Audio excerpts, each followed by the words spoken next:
Ya estamos iniciando la grabación de la clase teórica.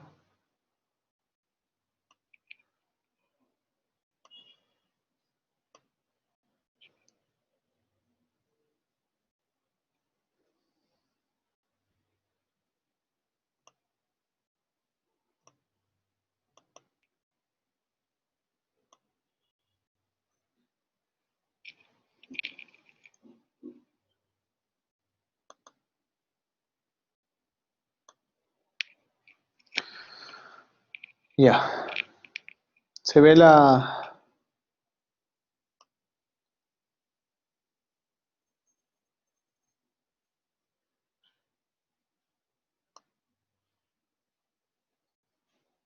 presentación.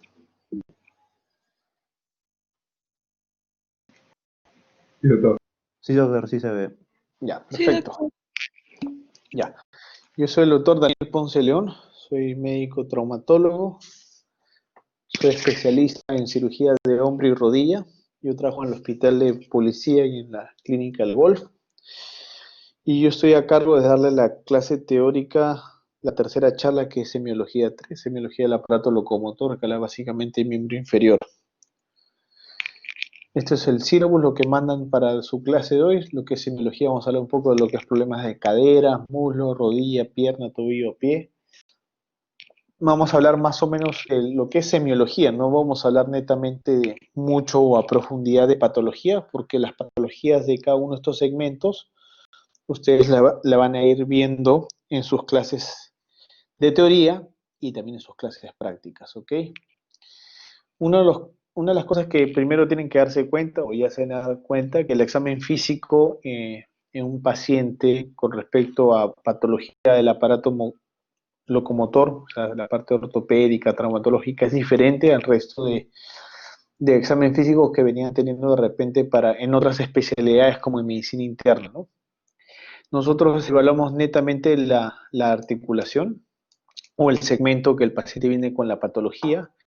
Entonces nuestros pilares son estos de acá, es la inspección, que es la visualización, la palpación, que es palpar las estructuras, si es que hay la inspección nos puede detectar si hay alguna asimetría, algún acortamiento, la palpación si hay algún cambio de temperatura, también en la inspección podemos ver si hay un aumento de volumen, en la movilidad ver los rangos articulares de la articulación que estamos evaluando, tanto rangos articulares pasivos, que es el que uno le hace al paciente, como activos, que el mismo paciente realiza, ¿no? Podemos hacer mediciones de longitud circunferenciales del segmento a evaluar. En algunos casos podemos hacerlo con 1 centímetro o también podemos utilizar mucho lo que son las radiografías especiales, sobre todo en miembros inferiores, para evaluar la longitud. Y maniobras especiales, dependiendo del segmento que estemos evaluando, que incluso tienen nombre propio, ¿ok? Generalmente para todas estas cosas que evaluamos, tenemos la extremidad o la articulación contralateral, que en la mayoría de casos pues es la que está sin ninguna alteración, es la articulación o el segmento sano, con el cual siempre debemos comparar, porque digamos los rangos articulares pueden ser un poco variables de paciente a paciente, ¿ok?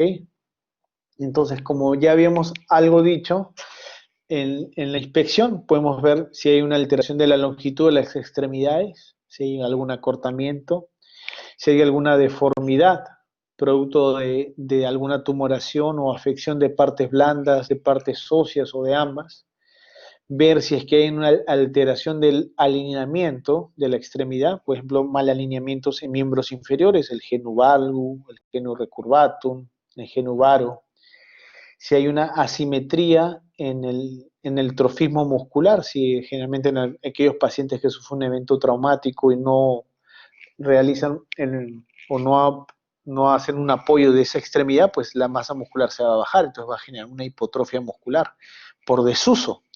Y eso lo podemos cuantificar, medir con una medición de la circunferencia del segmento, con 1 centímetro, y eso lo podemos comparar con la extremidad sana, que es nuestro basal. ¿Ok? Y en la inspección, o sea, en la visión, también vemos en qué actitud cuál es la actitud que toma el paciente o la posición articular o la posición de la extremidad que toma el paciente. Generalmente el paciente ingresa a la emergencia adoptando posiciones antálgicas, o sea, posiciones en las cuales para él no le está generando dolor. Y a veces en muchas patologías, tan solamente viendo a un paciente y con pocos antecedentes, uno puede presumir qué lesión puede tener este paciente, tan solamente con la inspección. ¿Ok? Pero la inspección es solamente una parte.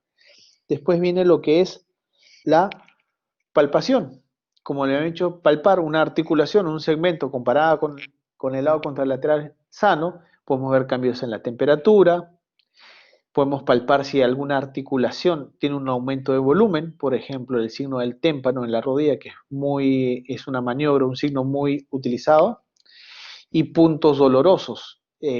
Nosotros sabemos que alrededor de nuestras articulaciones existen inserciones de tendones o presencia de bursas que cuando se inflaman generan dolor. Entonces, si uno va a evaluar un paciente, por ejemplo, con dolor de rodilla o de cadera, uno tiene que saber por anatomía de dónde a dónde va un tendón, de dónde a dónde va un ligamento, hacer palpaciones sobre esos puntos dolorosos y que nos indican que un tendón o una bursa puede estar inflamada. ¿Ok? Entonces, para todo esto es fundamental saber lo que es la anatomía. Por ejemplo, si vemos acá en el caso de la cadera, pues tenemos que conocer la anatomía topográfica y también la anatomía radiográfica, si van a empezar a ver patologías de cadera. Me imagino que están viendo acá con el puntero. Esto es la articulación coxofemoral, que está en la cabeza del fémur, y el acetábulo o el cótilo. Esto es la articulación coxofemoral. Y si se dan cuenta, esta articulación a diferencia de otras articulaciones, es que el acetábulo envuelve la cabeza del fémur. Casi toda la superficie de contacto de la cabeza del fémur está en contacto con el acetábulo. Entonces, hay una coaptación, hay una estabilidad intrínseca propia solamente de la congruencia ósea en esta articulación. Obviamente, aparte tienen los sistemas de ligamentos y cápsulas que le dan la estabilidad. Esta prominencia ósea que ven acá es el troquíter, el trocánter mayor en el fémur, que no es que caprichosamente el fémur tenga esta forma, sino que esta prominencia ósea es el punto de unión de diferentes músculos. Por ejemplo, en el trocánter mayor se fijan todos los músculos rotadores externos de la cadera y también los músculos glúteo medio y glúteo menor. Entonces es una zona de bastante estrés donde se genera bastante fuerza de torsión porque ahí los tendones ejercen fuerzas de movimientos a ese nivel en el hueso. Y esta es la zona ya de la diáfisis del fémur, ¿no? Entonces, un poco para que vayan refrescando la anatomía. Y como les mencioné, así como tienen que conocer la anatomía topográfica, también tienen que conocer la anatomía radiográfica para que sepan reconocer qué cosa es lo normal en una radiografía y qué cosa es lo patológico. Por ejemplo, esto es una radiografía de cadera, una radiografía AP de cadera, porque solamente vemos una de las caderas, no estamos viendo las dos caderas, sino sería una radiografía de pelvis, una radiografía AP de cadera. Y acá en las imágenes radiográficas ya se esboza esta prominencia acá en la parte superior y lateral del fémur, que es el trocánter mayor. El cuello del fémur viene a ser toda esta zona de acá. Todo esto acá es el cuello. Y por encima del cuello siempre hay si hablamos que hay un cuello, es que hay una cabeza. Esta es la cabeza del fémur. La cabeza del fémur es la que está en contacto directo con el acetábulo o el cótilo, ¿no? Así como hay un trocánter mayor acá, también acá tenemos un trocánter menor. Y en este trocánter menor es donde se van a insertar un grupo también de tendones, que es el psoas y el ilíaco, en un tendón conjunto, los cuales se encargan, junto con los músculos rotadores externos de la cadera del trocánter mayor, darle movilidad a la cadera, ¿no? Esa es la idea. Y esto es la diáfisis del fémur, ¿ok? Entonces, esta es una radiografía normal en un paciente probablemente sin mayor alteración. Quizás acá un poquito de esclerosis, que es esta nubosidad blanca, una esclerosis subcondral, que indica pues que el paciente tiene una leve artrosis, probablemente es un paciente de mediana edad, 50, 60 años, que tiene algo de desgaste natural, pero no presenta mayor alteración en la radiografía. Y cuando empiecen a hablar en sus clases de fracturas de cadera, ya van a entrar ahí con mayor énfasis, van a hablar sobre todo la clasificación más básica, si uno habla de fracturas de cadera, es que si es una fractura intracapsular o si es una fractura extracapsular. Perdón. Y dentro de las fracturas intracapsulares se refieren que la fractura está dentro de la cápsula. Ok, este es el acetábulo, esta es la cabeza del fémur, pero toda esta zona de acá está rodeada por una cápsula más o menos como la estoy dibujando acá. Una cápsula es un tejido que engloba toda esa articulación y dentro de la cápsula obviamente la cápsula está reforzada en ciertas zonas por ligamentos que le confieren también estabilidad estática a esta articulación. Entonces, todas estas fracturas que se les conoce como fracturas intracapsulares, ¿qué involucrarían? Fracturas de la cabeza y del cuello. Entonces, toda fractura de cabeza o del cuello del fémur es una fractura intracapsular y de por sí tiene un comportamiento diferente y también una forma de tratar diferente a las fracturas extracapsulares. Las fracturas extracapsulares, como su nombre lo dice, que están por fuera de la cápsula. Entonces serían aquellas fracturas que están en esta área roja, que se llama el área trocantérica, o por debajo del trocánter menor, la fractura subtrocantérica. Cuando la fractura se encuentra por debajo del trocánter menor y hasta, según la literatura, hasta 5 o 7.5 centímetros, las fracturas que están a este nivel se les considera fracturas subtrocantéricas. Y las que están por debajo de este nivel, ya bien, donde está esta área celeste, ya sería una fractura de la diáfisis del fémur. Entonces, una fractura del fémur de la cadera o del fémur proximal se puede dividir entre fracturas intracapsulares, que son de la cabeza, fracturas de la cabeza y del cuello, y las fracturas extracapsulares, que involucran las fracturas del área trocantérica. Dentro de ellas la fractura más frecuente es un trazo de fractura oblicua que va hasta el trocánter mayor, hasta el trocánter menor, así como estoy señalándolo acá, que se les conoce como las fracturas intertrocantéricas. Y en forma general, chicos, como para concepto general, es que la fractura más frecuente dentro de la cadera es la fractura intertrocantérica, o sea, la fractura extracapsular, ¿no? Que va de esta línea dentada como les he dibujado, ¿ok? ¿Por qué es importante esta división? Porque las fracturas intracapsulares generalmente son fracturas que van asociadas a un compromiso o a un riesgo de una necrosis avascular. Y eso generaría que el paciente o el médico, al tratar una fractura intracapsular en donde hay que hay un riesgo de necrosis vascular, una de las indicaciones sería colocar una prótesis, ¿ok? Una prótesis de cadera, o sea, una prótesis que me reemplace básicamente la cabeza y el cuello del fémur. Y ya verán en sus clases teóricas cuándo utilizar prótesis totales, prótesis parciales, si es cementando la prótesis al hueso o si es sin cementar.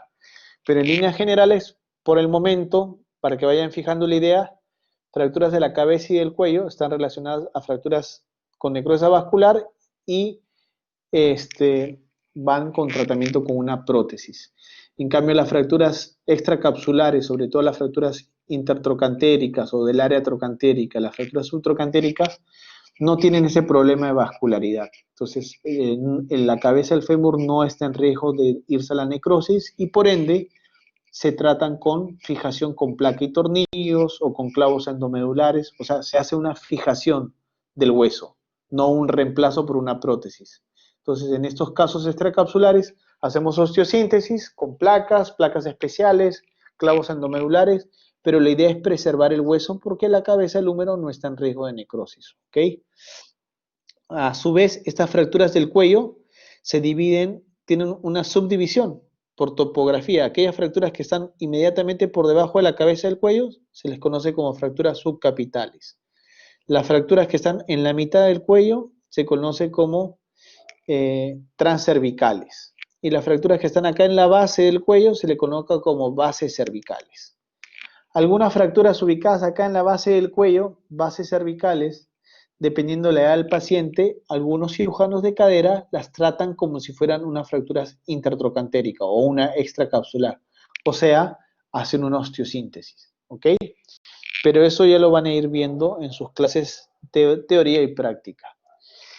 Y yo les había mencionado que la fractura más frecuente era la fractura intertrocantérica, que va desde el trocánter mayor, acá está la fractura, que va desde el trocánter mayor hasta el trocánter menor. Este es el trocánter menor. Y si se dan cuenta, ven a un paciente adulto mayor, que sufrió una caída por las escaleras, por ahí se cayó de un escalón o de dos escalones contra el suelo, se cayó, o aquel paciente que se va a sentar en la silla, aquellos adultos mayores se van a sentar en la silla, calculan mal y se caen sentados. O sea, ¿qué quiero decirles? Que son traumatismos de baja energía, no son traumatismos de accidente de tránsito o de caídas de altura. Generalmente una fractura de cadera, o para que se produzca una fractura de cadera, basta que sea un paciente adulto mayor, que obviamente está relacionado con temas de osteoporosis y, y con una caída que sea de baja energía. O sea, una, una caída de un escalón a otro, o un paciente que se cayó de la cama, al sentarse en la cama se fue al suelo, o al querer sentar en la silla se fue hacia el suelo. Entonces son traumas de baja energía. Suficientemente, con eso se produce este tipo de fracturas, fracturas de cadera. Y la más frecuente, como está gráfica acá, la más frecuente es la fractura intertrocantérica. Entonces, esto, hasta acá, esto te lo da el relato del paciente, ¿no? O el familiar. Mi mamá se cayó de la casa, estaba por sentarse al sillón, a la cama, y se cayó, o se cayó de un escalón a otro. Mi mamá tiene 70, 80 años, y atrás del paciente, del familiar que les está explicando eso, entra una camilla de la ambulancia, los bomberos, trayendo al paciente y lo traen en la casa. ¿Qué es lo que pueden ver en la inspección? Que el paciente está esta es la extremidad lesionada, una fractura en la cadera derecha. Si se dan cuenta, la extremidad está acortada. Si trazamos una línea, hay un acortamiento de esa extremidad comparada con la otra pierna, ¿no? El pie, el primer dedo del pie sano apunta hacia el techo, hacia adelante, y este primer dedo del pie apunta hacia el lateral, hacia un lado. ¿Qué quiere decir? Que esta pierna está en rotación externa. Todo este segmento inferior está acortado, está en rotación externa, y en muchos casos hay un poco de flexión. El paciente viene con un poco de flexión en la rodilla, viene con la rodilla ligeramente flexionada, aunque en este gráfico se ve que está con la rodilla extendida. Entonces, a esta posición en la que la pierna está cortada, en rotación externa y con flexión de la rodilla, se le conoce como posición impúdica, ¿ok? Y tan solamente con ese antecedente que les había dicho, más ver al paciente ahí, yo puedo casi en el 90 y tanto por ciento de los casos o de seguridad decir que este paciente tiene una fractura de cadera, ¿no? Trauma de baja energía, paciente adulto mayor y con esa deformidad en la extremidad inferior. Tan solamente con eso ya puedo decir que ese paciente probablemente tenga una fractura de cadera. Obviamente eso lo tengo que corroborar con una imagen radiográfica, ¿no? ¿Y por qué se produce esta deformidad típica? ¿Por qué estos pacientes tienen este acortamiento, rotación externa? Bueno, quizás en parte porque el paciente también siente mayor comodidad, sí, pero generalmente se debe a fuerzas deformantes. Como vemos acá, por ejemplo, si esta fuera la fractura intertrocantérica, que vendría así, este músculo, que es el músculo psoas, que viene desde las últimas vértebras, espinas transversas de las últimas vértebras lumbares, y el músculo ilíaco forman un solo tendón, que es el tendón conjunto, que se inserta acá en el trocánter menor. Y en el trocánter mayor, que está acá, es donde se insertan todos los músculos rotores externos de la cadera, y sobre todo el glúteo medio y el glúteo menor. Acá, sobre la zona diaficiaria medial del fémur, se inserta este músculo ancho y potente, que son los músculos aductores. Entonces, una vez que se produce la fractura, cada grupo muscular a través de sus tendones ejerce una fuerza de tracción hacia sus fuerzas vectoras y produce esta deformidad típica que da acortamiento, rotación externa y flexión de la rodilla. ¿Ok? Entonces, eso es relativamente una pregunta frecuente en todo examen o charla. Y si hablamos ya de otra patología diferente a una fractura de cadera, ya tenemos las luxaciones de cadera. Es un escenario completamente diferente, ¿eh? Generalmente, para que se luxe la cadera, como habíamos dicho, la cabeza está completamente cubierta por el acetábulo, hay una coaptación importante de hueso con hueso, como si entrara a presión prácticamente la cabeza sobre el acetábulo, y aparte un sistema de ligamentos. Entonces, la articulación de la cadera es difícil para que se luxe, es una articulación bastante estable, pero se luxa. Y dentro de las luxaciones de la cadera, la más frecuente es la luxación posterior. O sea, si vemos un plano sagital o un plano lateral, la cabeza del fémur se sale del acetábulo y se dirige hacia atrás, hacia la región glútea, para que se me entienda. A eso se le conoce como luxación posterior. Y de todas las luxaciones, les he dicho, el 85% de los casos es la luxación posterior. Pero el escenario es diferente, es aquel paciente que vienen o te llaman de la emergencia y te dicen, está llegando un paciente que ha tenido un accidente de tránsito, estaba dentro de un vehículo o en una moto, o aquel paciente que que ha sufrido una caída de altura. Entonces, ese es un paciente que está en riesgo de tener una luxación de cadera. Y adopta esta posición. Habíamos dicho que en la fractura de cadera tenía la posición impúdica, pero en la luxación posterior, adoptan esta posición que es casi lo contrario, posición impúdica, posición púdica, en la que hay una rotación, hay un acortamiento de la extremidad, hay una rotación interna y una aducción del muslo. Esta es la posición púdica. Es típica de la luxación posterior. Entonces, si yo tengo un paciente que tiene ese antecedente, que ha tenido un trauma de alta energía, una caída de altura o un accidente de tránsito, y es un paciente joven y viene con la posición de la extremidad inferior en esta forma púdica, yo podría decir que este paciente probablemente sea una luxación e incluso una luxación posterior de cadera. Obviamente lo tengo que corroborar con un examen de imágenes, ¿no? Acá estamos viendo una radiografía en la que incluso, si se dan cuenta, las dos articulaciones, las dos caderas están luxadas. Acá está el acetábulo y acá está el acetábulo. Por acá está la cabeza del fémur del lado derecho y por acá en la cabeza del fémur izquierdo. O sea, esto nunca le va a pasar a un paciente que me digas que se cayó de la escalera, que se cayó al sentarse, que se cayó al sentarse, querer sentar en la cama. Generalmente son traumas de alta energía. O sea, eso para que les quede claro, como les sale en la clase de práctica a mi grupo. Alta energía son accidentes de tránsito o caídas de grandes alturas, ¿ok? Y como les había dicho, el 85% de los casos la luxación es posterior y con menos frecuencia también están las luxaciones anteriores, ¿ok? Las luxaciones anteriores generalmente adopta esta posición que es muy parecida a la posición que adopta un paciente con fractura de cadera, la posición impúdica, pero obviamente el antecedente del trauma, cómo se produjo el trauma, es completamente diferente. Si fue un adulto mayor con baja energía y él tiene una posición impúdica, es fractura de cadera.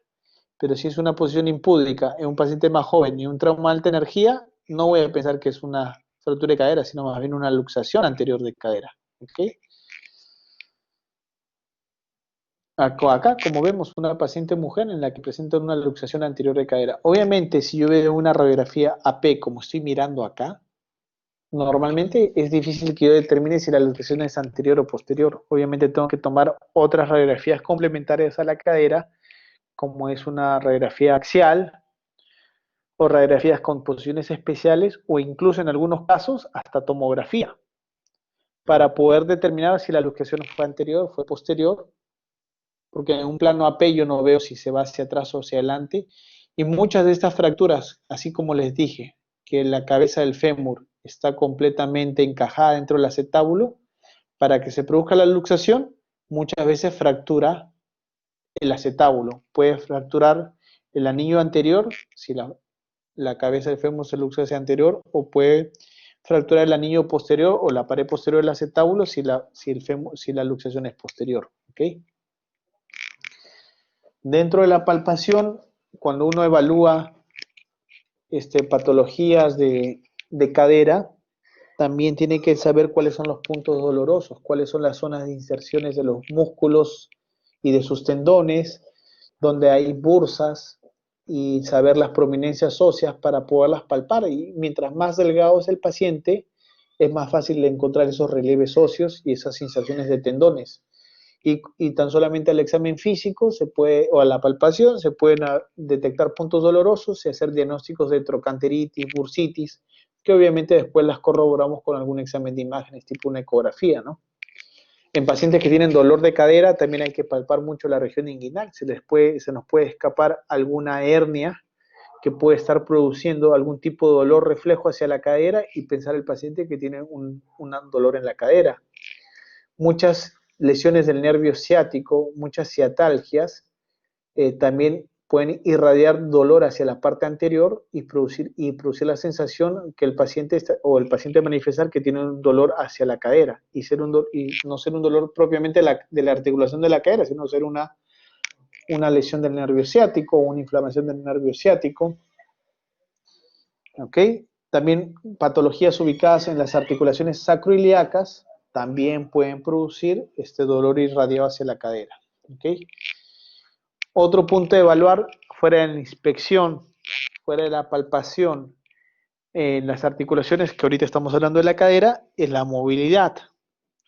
La movilidad siempre debe evaluarse, mejor dicho, hay dos formas de evaluar la movilidad, en forma pasiva y en forma activa.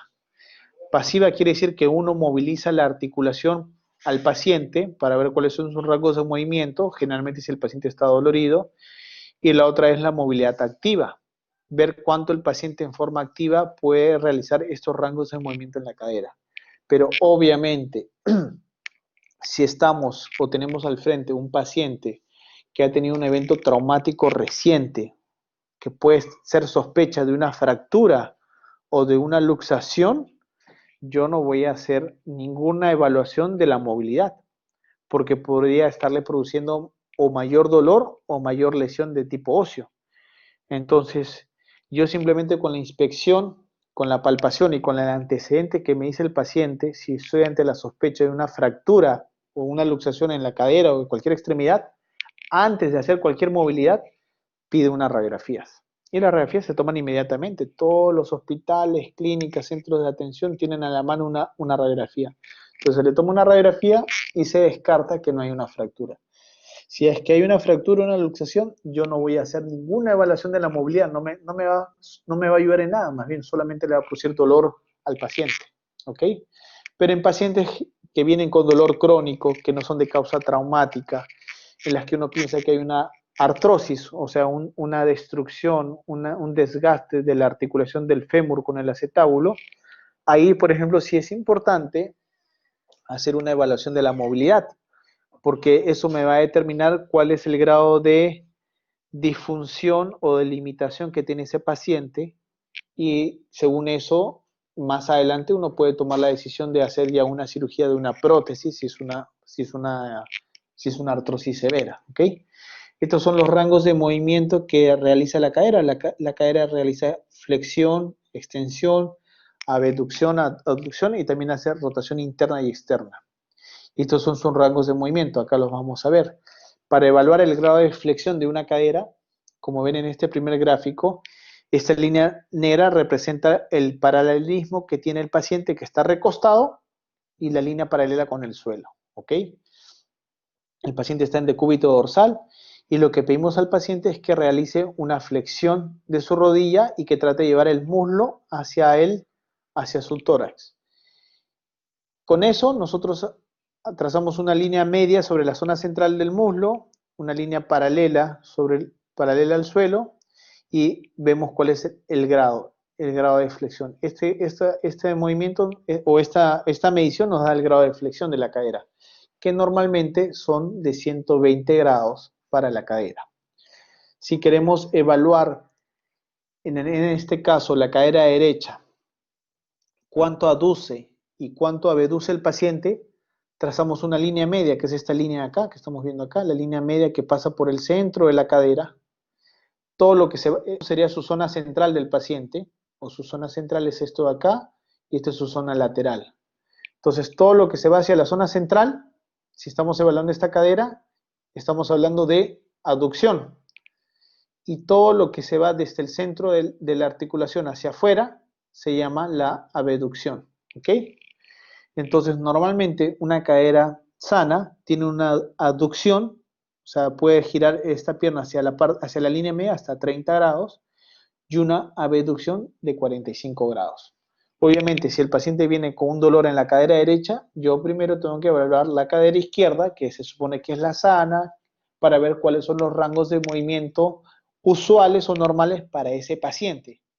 Y después evalúo la cadera contralateral y veo cuánto aduce, cuánto abduce.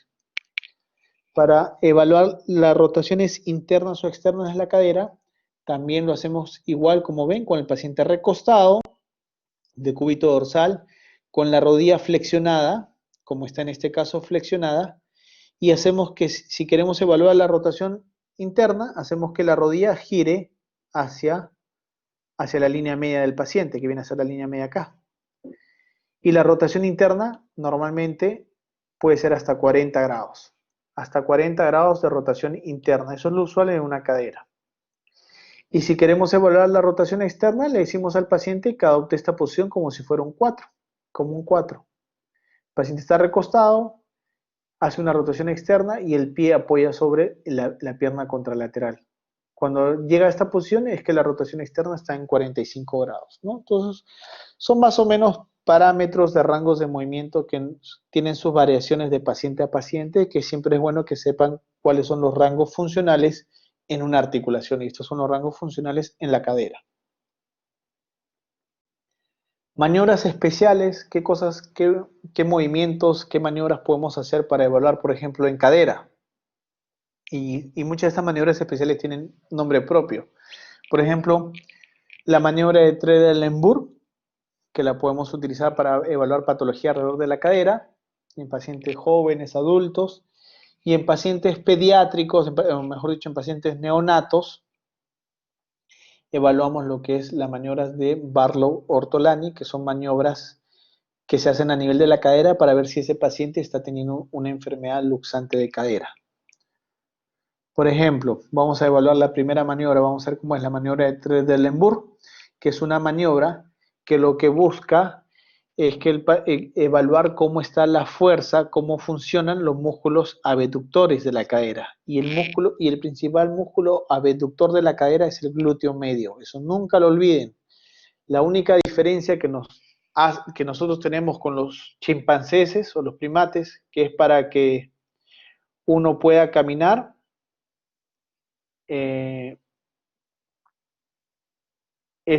lo único que nos diferencia es el glúteo medio. El glúteo medio es el único músculo que nos diferencia de los primates, que nos hace que nosotros tengamos una posición erecta.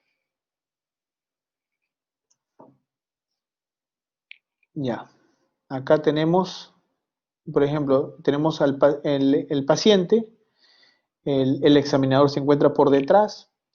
Si vemos que le pedimos al paciente que se encuentre, que se pare sobre una de sus extremidades, en este caso la extremidad inferior derecha, y que levante el lado contralateral, ¿ok?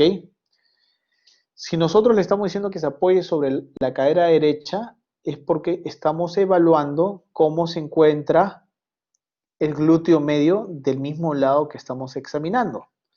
Si se dan cuenta acá, las fibras están casi oblicuas, están tensas, quiere decir que este glúteo medio está funcionando bien. Y si el músculo glúteo está funcionando bien de esa extremidad de la cual estamos evaluando, la cadera o la hemipelvis contralateral se mantiene casi al mismo nivel e incluso asciende ligeramente. Si se dan cuenta, ¿Por qué? Porque este músculo, al ser potente, abduce y hace que la pelvis se mantenga sobre ese nivel o ligeramente la pelvis contraria se eleve, ¿ok? En cambio, si este es otro paciente que igualmente le estamos diciendo que se pare sobre su extremidad inferior derecha y tiene una enfermedad o una debilidad del glúteo medio, que lo vemos acá por sus fibras que están ondulantes, laxas, ¿qué es lo que pasa? La hemipelvis contralateral cae. Cae porque este músculo no está funcionando en abducir, no tiene la fuerza de tracción. Entonces decimos que es una maniobra de Trendelenburg positiva para el glúteo medio derecho. Igual podemos comparar el otro lado, ¿no? Una de las patologías en las que el glúteo medio puede estarse afectado en algunos pacientes por desuso o por falta de fortalecimiento muscular dirigido, que generalmente los hombres no nos enfocamos mucho en el fortalecimiento de los glúteos, pero es importante, sobre todo para gente que hace deporte de impacto, salto, o en algunas patologías tipo alguna hernia de la columna lumbar que esté produciendo alguna irritación de alguna raíz nerviosa que inerve el músculo glúteo medio. Entonces puede producirte esta maniobra positiva de Trendelenburg. ¿Ok? Las otras maniobras especiales que podemos hacer a nivel de la cadera en pacientes neonatos, evaluar si es que ese paciente neonato está teniendo o no una enfermedad luxante de cadera. Ojo, ustedes van a tener una clase de esta patología y lo estoy haciendo como una introducción. En pacientes con enfermedad luxante de cadera, las maniobras que más se utiliza para evaluación clínica, muy aparte de la evaluación radiográfica que se utiliza mucho para la enfermedad luxante de cadera, dentro de la evaluación clínica hacemos esta maniobra. Las maniobras, como le dije, maniobras específicas que tienen nombre propio, es la maniobra de Ortolani o Barlow-Ortolani, que son dos nombres de dos maniobras que se hacen una en conjunto con la otra. Las dos maniobras se hacen en el mismo acto de evaluación. Por ejemplo, si estamos evaluando un paciente neonato, digamos, un paciente, llaman a evaluar un paciente que tiene, no sé, una semana de nacido y que la madre ve que hay asimetría en los pliegues o el pediatra ve que hay asimetría en los pliegues o que ve que le cruje la cadera, entonces va el examinador, que puede ser un pediatra calificado o un ortopedista infantil, y lo recuesta al paciente. Lo tiene ahí al neonato echado en la cama, con sus dos manos, abraza, porque van a comparar una cadera con la otra, abrazan, como es un paciente pequeño, abrazan la rodilla, los pulgares del paciente van por la parte interna de los dos muslos y los restantes dedos abrazando la parte lateral de los muslos, ¿no? Entonces, la maniobra de Ortolani parte con el paciente recostado y con las piernas juntas. Las piernas están juntas acá. Si el paciente está con las piernas juntas y es un paciente que tiene una luxación de cadera, quiere decir que en esta posición la cadera se encuentra fuera de su lugar, está luxada. Y yo al abducir, para que se entienda, al abrir las dos muslos o ponerlo como una posición de tipo ranita al paciente, hago que la cabeza del fémur, de lo que estaba por fuera, encaje nuevamente sobre el acetábulo y se produce la maniobra de reducción.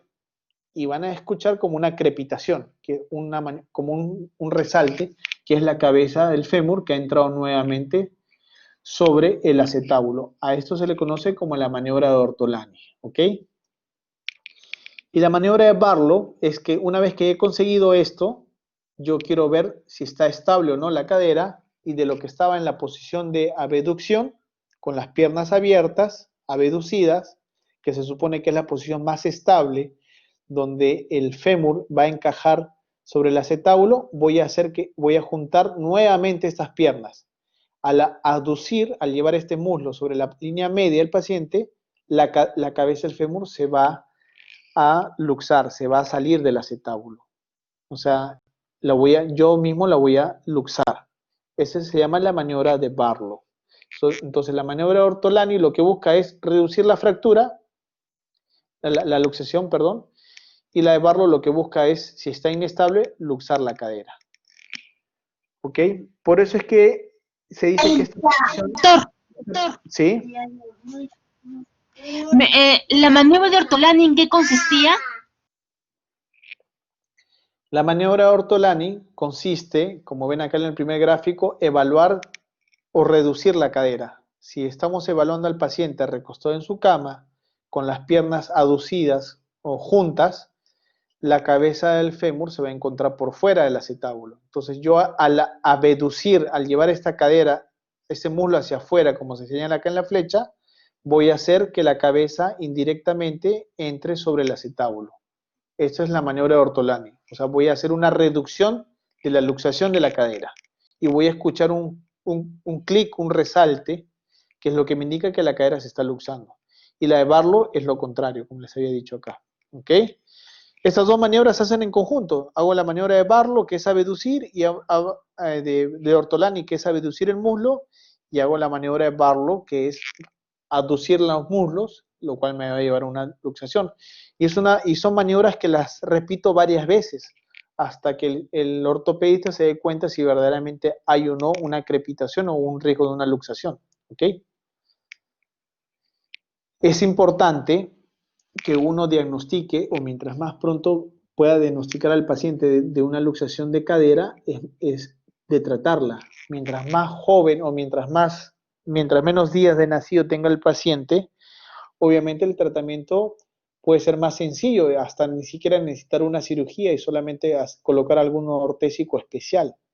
Pero en algunos casos, y esto a veces se ve en provincias, en hospitales alejados, donde a veces no llega el personal necesario, un paciente puede presentar una displasia de cadera durante meses, años, y esto les condiciona secuelas. Si ustedes se dan cuenta, este es el acetábulo del paciente del lado derecho. Este es el acetábulo. Tiene esta forma casi horizontalizada, si se dan cuenta.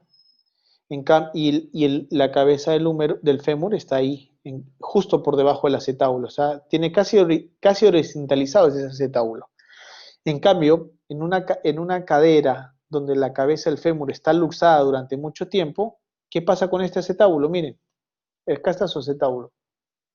Está casi verticalizado. Al no haber contacto entre cabeza de fémur y acetábulo, no hay formación del acetábulo. Y el acetábulo de lo que originalmente era transverso se vuelve verticalizado. Y eso condiciona inestabilidad. Por eso es que este paciente ya tiene una secuela de una displasia crónica. Y probablemente el gráfico acá puede ser un paciente ya de mediana edad, un paciente de veintitantos, 30 años, en las que ya se formó incluso un neoacetábulo, o sea, un acetábulo displásico donde está encajada la cabeza del fémur, pero no es un acetábulo normal como es en la cadera derecha, que es este acá. Entonces se forma un nuevo acetábulo que está condicionando que el paciente probablemente tenga alteración en la marcha o alguna secuela de dolor o artrosis a futuro. Entonces estos pacientes, si no son tratados a tiempo, en una edad mediana o adulta, van a necesitar un tratamiento quirúrgico de reemplazo de una prótesis, ¿no? A ver, si pasamos ya al segmento de la rodilla, ¿hasta acá alguna pregunta? ¿Alguna duda de lo que se explicó anteriormente?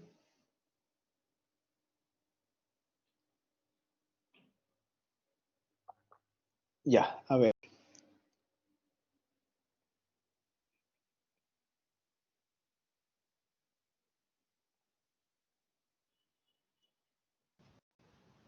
Acá estamos viendo, vamos a empezar a evaluar las patologías más frecuentes de la rodilla. ¿Ok? ¿Qué ven de diferencia entre la rodilla del lado derecho y la rodilla del lado izquierdo? Acá, por ejemplo, más o menos esta pequeña prominencia que siempre está en la parte anterior es el hueso de la rótula, ¿no? Siempre tenemos nuestro hueso de la rótula acá. Pero si se dan cuenta, este paciente presenta todo esto acá, miren. Por encima de la rótula tiene todo este aumento de volumen líquido. Líquido que puede ser líquido sinovial o puede ser sangre, no lo sé, dependiendo del antecedente del paciente, puede ser líquido. A este aumento de volumen, a esta mayor sobreproducción de líquido sinovial o de sangre en la rodilla, o en las rodillas o en las articulaciones en general, se les conoce como derrame articular. derrame no quiere decir que se ha salido de algún lugar a otro, sino simplemente que hay una sobreproducción de líquido.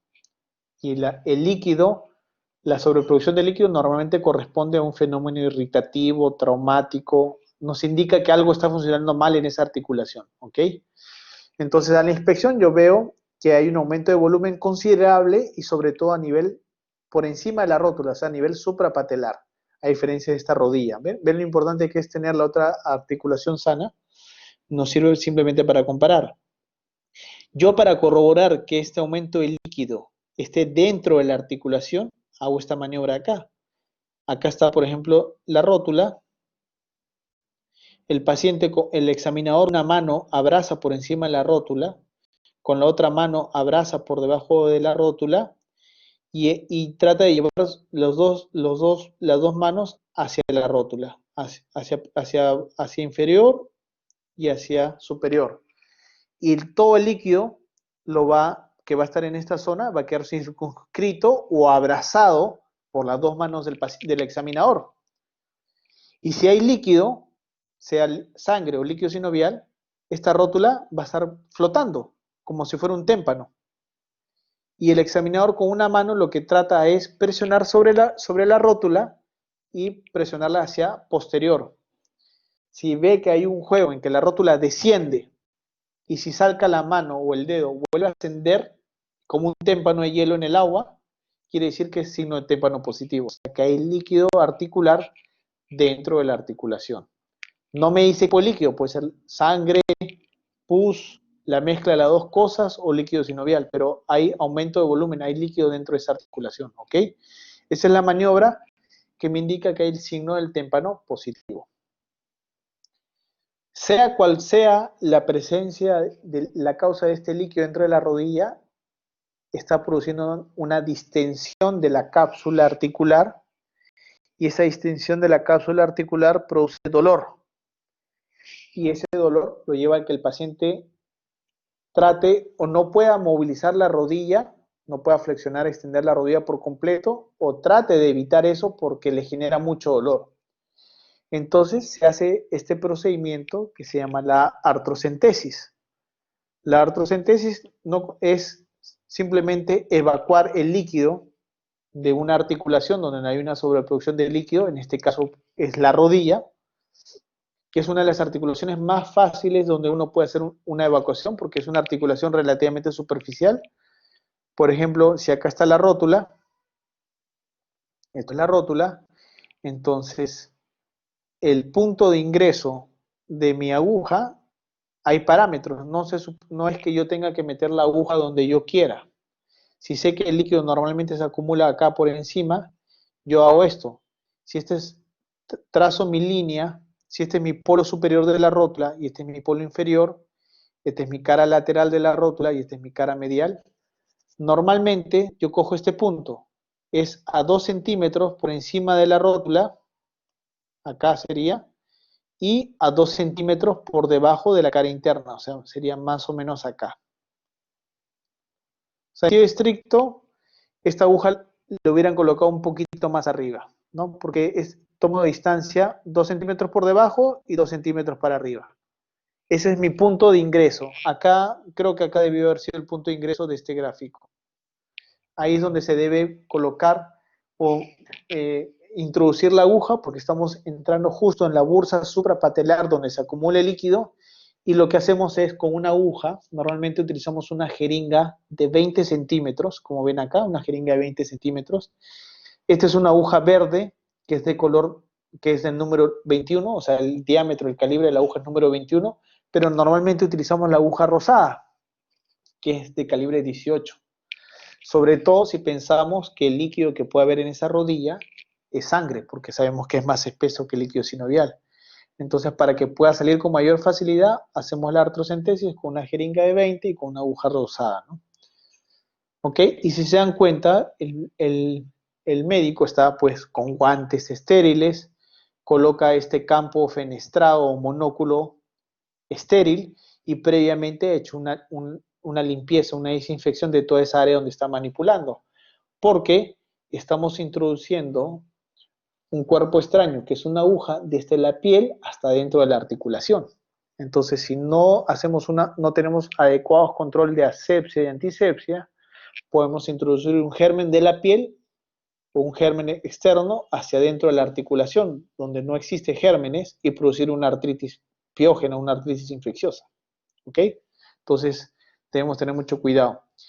Y el realizar esta artrocentesis tiene dos funciones. Por un lado, me está produciendo una evacuación de líquido. Yo puedo aspirar 3, 4, 5 jeringas o la mitad de una jeringa, la cantidad de líquido que se pueda retirar o la cantidad de exceso que tenga el paciente.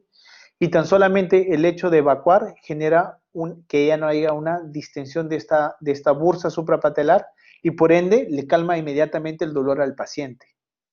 Es más efectivo que cualquier antiinflamatorio analgésico que le puedan dar en inyectable al paciente.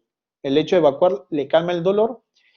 Y lo otro, así como me genera un efecto de alivio, un efecto analgésico, también me permite, número uno, que yo pueda ver a simple vista cuál es la característica de este líquido. Si es un líquido claro, diré que simplemente es líquido sinovial. Si veo que es un poco más oscuro, turbio, diré que es un líquido inflamatorio.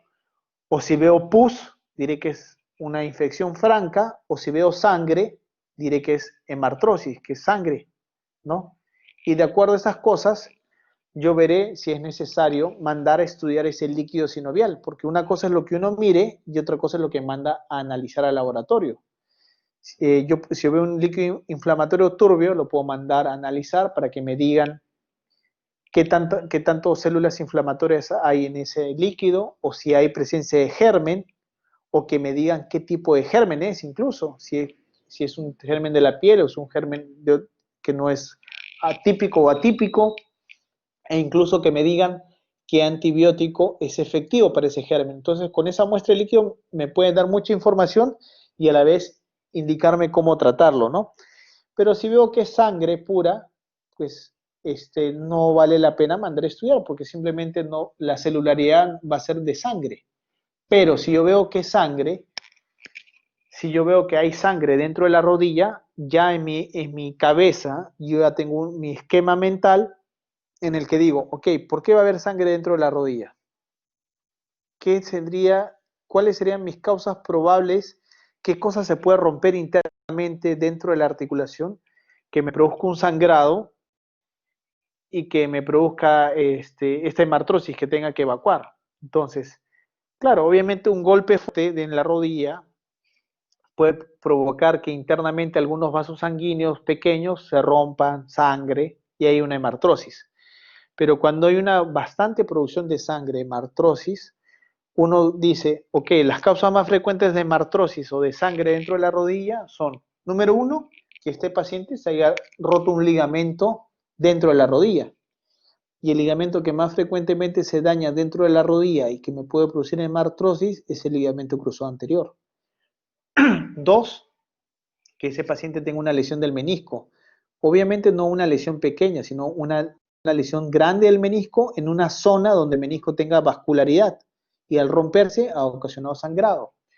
Y otra causa de hemartrosis es que este paciente tenga una fractura, de repente una fractura que comprometa el hueso y el cartílago, o sea, una fractura articular. Y por eso ha producido un sangrado dentro de la articulación.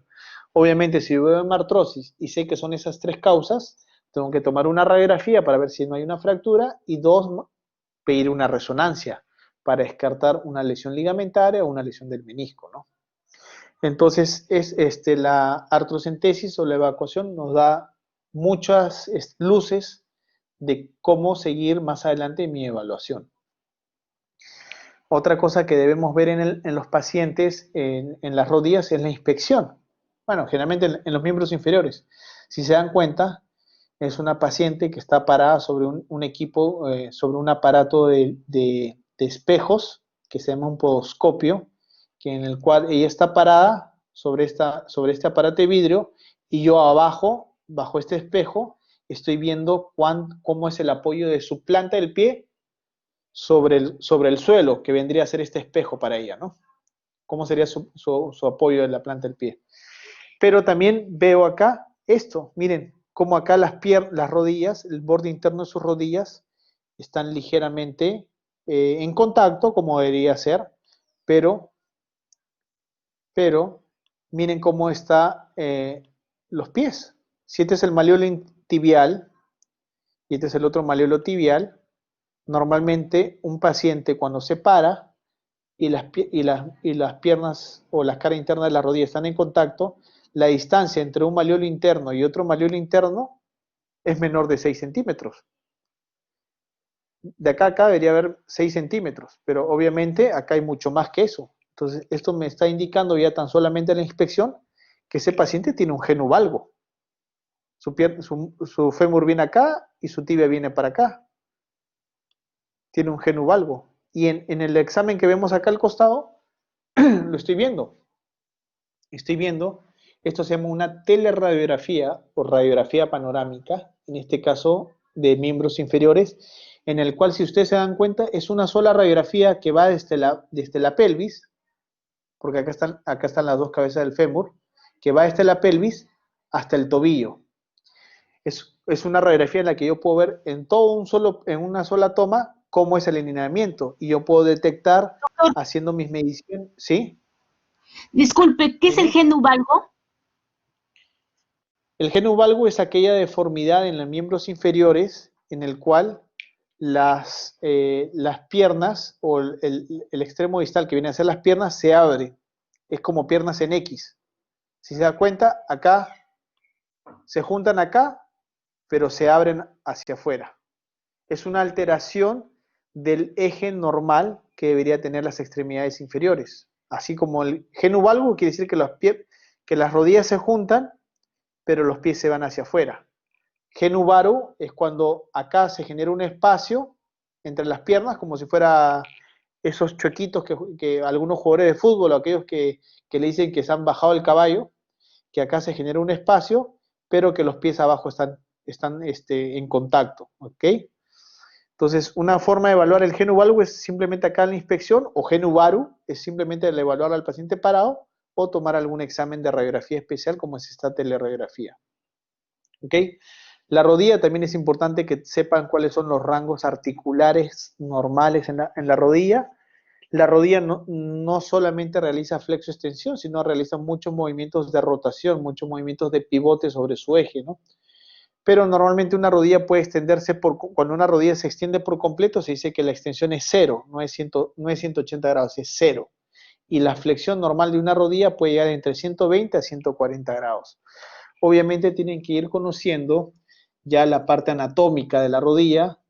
Acá, como ven, este gráfico, están viendo acá, este ligamento es el ligamento cruzado anterior, y el ligamento que está por detrás es el ligamento cruzado posterior. Por eso le dicen los ligamentos cruzados. Son dos, uno anterior y uno posterior. Y se dan cuenta, forman como una X. El otro ligamento importante es el ligamento colateral externo. Este es el peroné, entonces esta es la parte lateral de la rodilla y de la pierna. El ligamento que va desde el epicóndilo lateral del fémur, que es acá, hasta la cabeza del peroné, este ligamento que es como una cinta, como un cordón, mejor dicho, que es como un cordón, es un tendón tipo cordón, es el ligamento colateral externo. El otro ligamento que va desde el epicóndilo, que es el epicóndilo medial, que es esta pequeña prominencia ósea, que va desde acá, desde el epicóndilo medial del fémur, hasta 6 centímetros por debajo de la inserción de la tibia, es este de acá, es el ligamento colateral interno. Que a diferencia del ligamento colateral externo, el colateral externo es como un cordón, en cambio el colateral interno es como una cinta. ¿Ok? Son dos ligamentos que tienen características diferentes en sus fibras y que tienen diferentes formas de tratamiento cuando se rompen. ¿Ok? Generalmente, en líneas generales, cuando se rompe uno de los ligamentos cruzado anterior o posterior, o cuando se produce una ruptura del ligamento colateral externo, la capacidad de cicatrización es mínima y entonces uno indica un tratamiento quirúrgico. En cambio, cuando se lesiona el ligamento colateral interno, en la mayoría de casos, en el 90% de los casos, el ligamento tiene la capacidad de cicatrización en forma adecuada y no se trata con cirugía, sino se trata con algún tipo de rodillera especial o algún tipo de yeso. ¿Ok? Y esto que ven acá entre el fémur y la tibia, esto que viene a ser como un espaciador, estos son los meniscos. Tenemos un menisco en el lado externo que se esté acá y otro menisco en el lado interno que está acá. Esto lo vamos a ver ahorita en las siguientes láminas, ¿ok? Entonces, una de las mediciones que tenemos que hacer, una de las formas de medir la longitud de las extremidades inferiores es, como le dije, puede ser con 1 centímetro, si tomamos como referencia algún relieve óseo en la cadera y algún relieve óseo en la parte interna como el malleolo tibial, podemos medir cuánto mide una extremidad y la otra en longitud, pararla, ¿no? O si queremos ser más exactos, podemos hacer una medición con una teleradiografía en la cual me va a poder detectar cualquier alteración milimétrica. Para que sepan ustedes, ninguno de nosotros tiene una extremidad inferior de la misma longitud que la otra. Generalmente siempre hay pequeñas variaciones de milímetros. Y se considera que es normal, fisiológica y que no necesita ningún mayor tratamiento aquellas diferencias de longitudes menores a 10 milímetros, o sea, menores a 1 centímetro. ¿Ok? Otra forma de medir es medir la circunferencia de la extremidad. Por ejemplo, en este caso, está midiendo la circunferencia de la pierna y también pueden medir la circunferencia del muslo. Con lo cual, esto me sirve para ver cuánto de trofismo muscular, cuánto de masa muscular tiene un paciente comparado con la otra. Y esto me sirve para monitorizar cómo va la recuperación, sobre todo en un paciente deportista en la cual yo quiero que se reincorpore a sus actividades después de algún accidente o alguna cirugía, ir monitorizando cómo está su masa muscular. ¿Hasta acá alguna pregunta?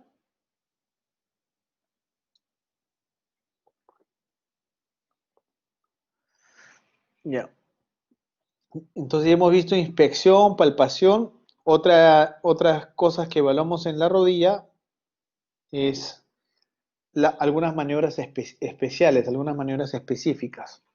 Por ejemplo, si se dan cuenta, este es el paciente, está recostado en la camilla, está con la rodilla en 90 grados, el examinador está abrazando la parte de la tibia proximal con sus 2 manos, los 4 dedos de ambas manos están por detrás y los 2 pulgares están acá por delante, y como señala la flecha, el examinador lo que quiere acá es llevar de esta posición, si es que esta tibia se desplaza o no hacia él, si es que se desplaza o no.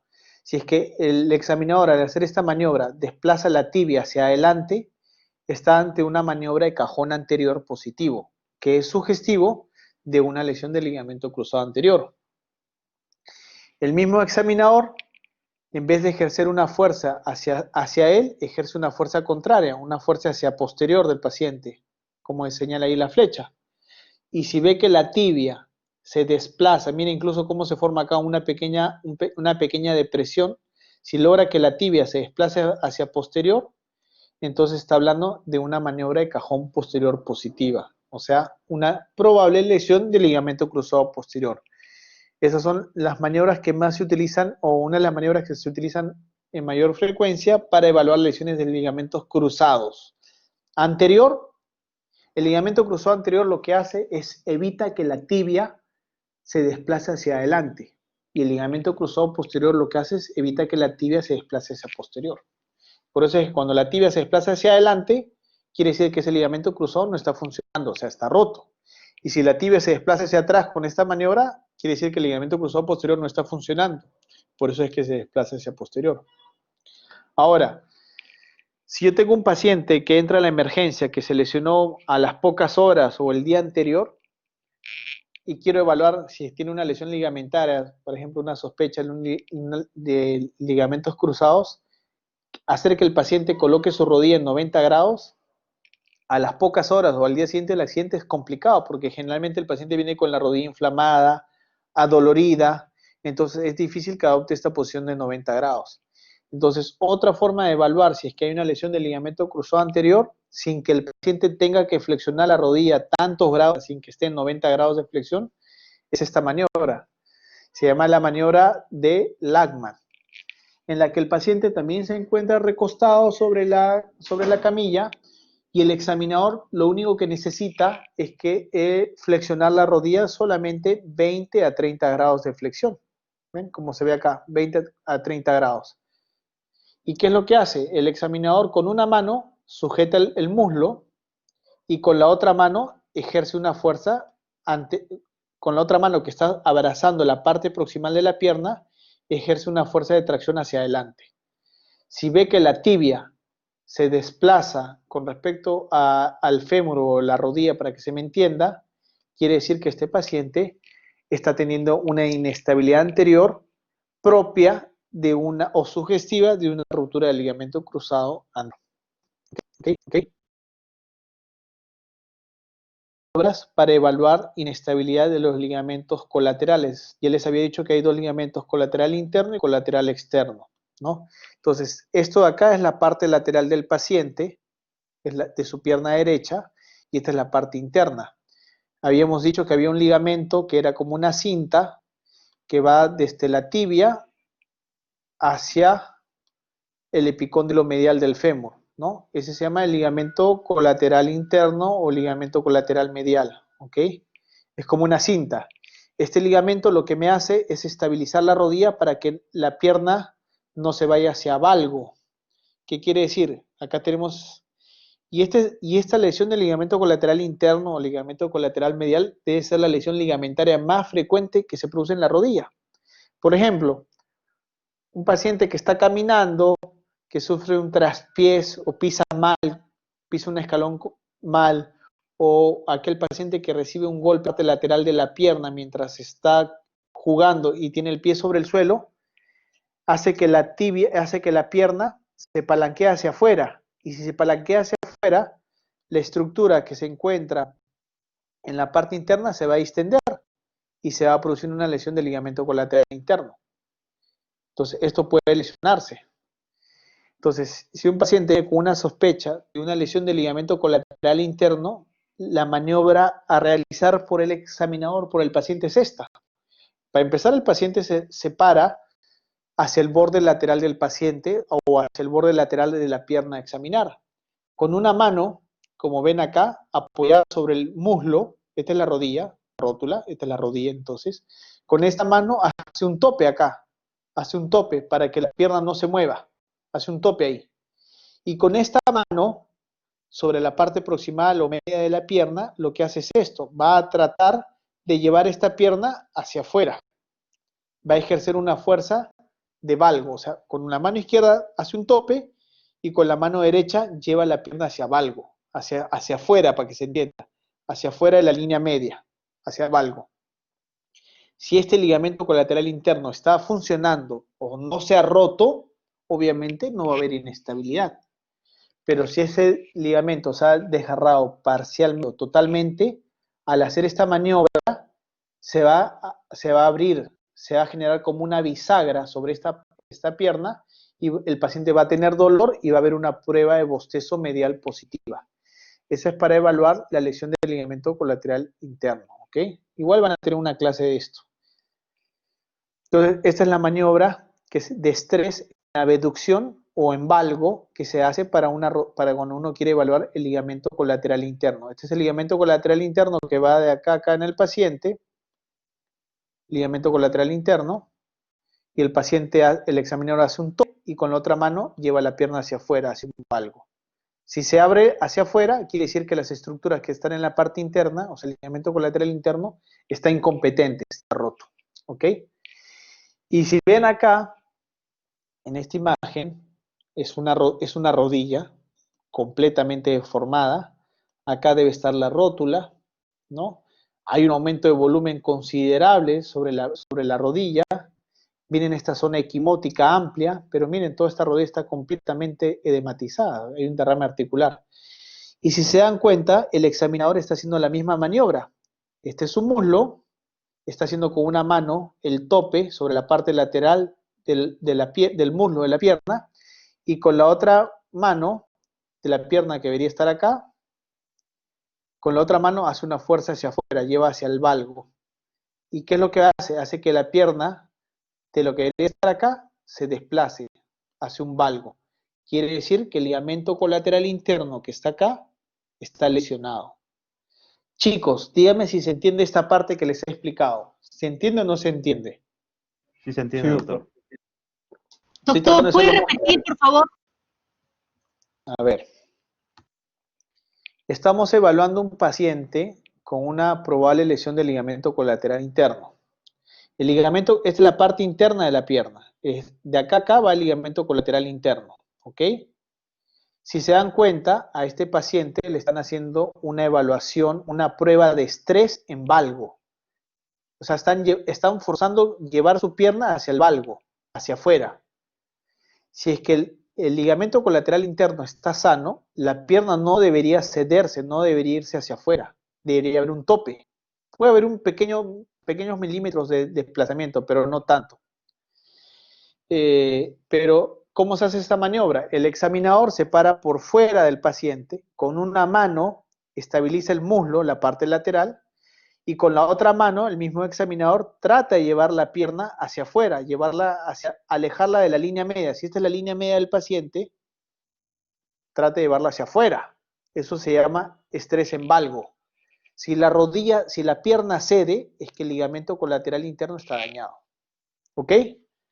Pero obviamente, para que se entienda, para tener tremendo grado de desplazamiento en valgo como tiene este paciente, y para tener este aumento de volumen, esta deformidad, esta equimosis amplia, yo estoy casi seguro que este paciente, ok, tiene una maniobra de estrés en valgo, tiene roto el ligamento colateral interno, pero seguro que tiene otras lesiones ligamentarias. Probablemente para que tenga tal grado de desplazamiento en valgo, este paciente puede tener una lesión multiligamentaria. O sea, puede estar roto el ligamento colateral interno, como es evidente, más el ligamento cruzado anterior y el ligamento cruzado posterior. O sea, pueden haber lesiones multiligamentarias en la rodilla. Pueden combinarse lesión de un ligamento, de 2 ligamentos, de 3 ligamentos, o en casos severos, los 4 ligamentos importantes de la rodilla se lesionan. ¿Ok? Y así como yo hago esta maniobra ahorita y la estoy evidenciando al paciente bajo visión directa, también puedo hacer esta misma maniobra y tomar una radiografía. Y puedo ver el grado de desplazamiento que se puede producir en una articulación. En este caso, ya no estoy evaluando el ligamento colateral interno, estoy evaluando el ligamento colateral externo, que ya les había dicho que era un ligamento en cinta que va desde la cabeza del peroné hasta el epicóndilo lateral del fémur. Y la maniobra que hago, en vez de hacer un valgo, hago un varo. Hago la maniobra de varo. Llevo la pierna del paciente hacia la línea media. Si veo que la parte lateral de la pierna se abre, digo que el ligamento colateral externo acá está lesionado. Y puedo tomar incluso una radiografía. Y veo cómo se abre completamente la mitad externa de su rodilla. Entonces, esto es muy sugestivo de una lesión evidente del ligamento colateral externo. Acá, si es que he tratado de hacerlo más claro con los gráficos, si no quedó claro, acá hay unos videos de cómo se evalúa la rodilla. Acá vamos a hacer una evaluación de los ligamentos cruzados. ¿Ven? El paciente está recostado, relajado, el examinador puede sentarse sobre el dorso del pie para darle un poco de estabilidad, la rodilla está en 90 grados de flexión, la cadera en 45 grados de flexión. Miren cómo va a abrazar el examinador con las dos manos la parte proximal de la tibia, sus dos pulgares hacia adelante, y lo que lleva es desplazar la tibia hacia adelante. Siempre tiene que compararse o empezar a examinarse la rodilla sana y después la rodilla patológica, porque todos nosotros podemos tener diferentes grados de laxitud. Sobre todo las mujeres son un poco más laxas que los hombres. Entonces, pequeños desplazamientos de la tibia hacia adelante pueden ser normales para un paciente y no ser normales para otro. Por eso es que se debe hacer siempre la maniobra en forma comparativa. ¿Ya? Entonces acá están haciendo la maniobra de cajón anterior y ven que no hay mayor desplazamiento, quizás esos pequeños milímetros es normal para esta paciente mujer. Ahora están haciendo la prueba de cajón posterior, empujando la tibia hacia atrás y tampoco se desplaza. O sea, esta es una rodilla dentro de valores normales para evaluación de ligamentos cruzados anterior y posterior, ¿ok? Y acá van a mostrar, por ejemplo, miren acá, están haciendo la prueba de cajón anterior y que se dan cuenta, esto de acá. Si acá debería venir la rodilla debería continuarse acá. pero si se forma esta jiba, es que la tibia se ha desplazado hacia adelante. Entonces, esta es una prueba de cajón anterior positiva. La tibia se desplaza por delante del borde de los cóndilos del fémur, que están acá. Entonces, es un desplazamiento anterior de la tibia. La tibia está acá, debería ser acá, pero para que produzca esta deformidad es que la tibia se está desplazando hacia acá. Entonces, una prueba de cajón anterior positiva para un paciente con lesión del ligamento colateral interno. Acá vamos a ver más pruebas, ¿ok? Más videos. Van a ver primero lo que es lo normal y después lo que es lo patológico. Ahí está lo normal en un ligamento cruzado en pruebas de cajón. Están empujando la tibia hacia atrás, cajón negativo, no se desplaza hacia adelante, ni hacia adelante ni hacia atrás. Y miren acá cómo la tibia se desplaza hacia adelante, ¿ven? Prueba de cajón anterior positiva. Prueba de cajón posterior patológico. Miren cómo la tibia, de lo que está acá, empuja hacia atrás, mira cómo se desplaza. Prueba de cajón posterior positivo. Sugestiva lesión del ligamento cruzado anterior. La prueba de Lachman, 30 grados de flexión. Con una mano estabiliza la pierna y con la otra trata de llevar la tibia hacia adelante. Miren lo patológico. Miren cómo se desplaza la tibia. ¿Ya? Esa es prueba de Lachman positivo para lesión del ligamento cruzado anterior. Esta es otra maniobra, pero más de especialidad que nosotros hacemos, que es una prueba funcional que se llama pivot shift, que es para también descartar lesión del ligamento cruzado anterior, que normalmente, miren, pasamos de la flexión, de la extensión a la flexión de la rodilla con poco rotación y hacemos que la tibia se subluxe hacia anterior y por ende nos indica una lesión del ligamento cruzado anterior, ¿no? Entonces, dentro de las pruebas de cruzado anterior está la prueba de cajón anterior, la prueba de Lachman y la prueba de pivot shift, que son las que más se utilizan, ¿no? Y para cruzado posterior, la prueba de cajón posterior. Ahora vamos a evaluar lo que les había mencionado hace un rato en gráficos, la evaluación del ligamento colateral interno. Para ver si es que hay un bostezo, una abertura. Miren, el examinador está parado sobre la parte lateral del paciente, ¿ok? Acá, no sé si se podrá dibujar sobre un video, sí. Acá está el ligamento colateral interno, ¿ok? El examinador lo que está haciendo con en este caso no con la mano, sino con su cadera, con su muslo, es hacerle un tope a la pierna, al muslo. Está haciendo un tope ahí con su propio cuerpo. Y con la mano, lo que quiere es llevar la pierna hacia afuera. O sea, si esta es la línea media del paciente, está llevando la pierna hacia afuera, la está alejando de la línea media, o sea, está haciendo una maniobra de valgo. Si es que este ligamento interno está lesionado, va a ceder la pierna y se va a abrir hacia afuera, va a ser una maniobra de valgo positivo.